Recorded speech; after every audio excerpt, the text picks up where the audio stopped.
Welcome sa aking channel. Ayan guys, meron ako ditong green apple, dahon ng celery, mango, lemon at saka cherry tomato. Ayan, yun yung ating gagawing healthy drinks ngayong araw. Ayan guys, ilalagay ko na yung dahon ng celery, tapos green apple.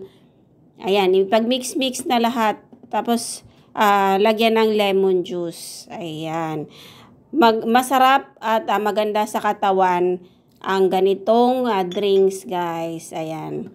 Kaya, mas maganda gumawa kayo nito every night. Yung walang laman ang tiyan. Ito yung iniinom ko.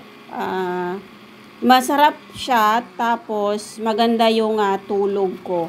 Ayan. Be-blender ko na. Yan, ganyan ang magiging kulay niya guys. Yung green na may pagka-yellow dahil nga sa mango.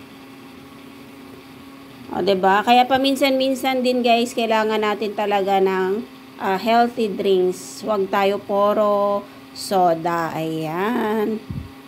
So, yan lang guys. Thank you for watching.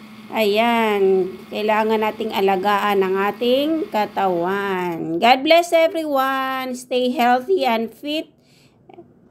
Thank you for watching.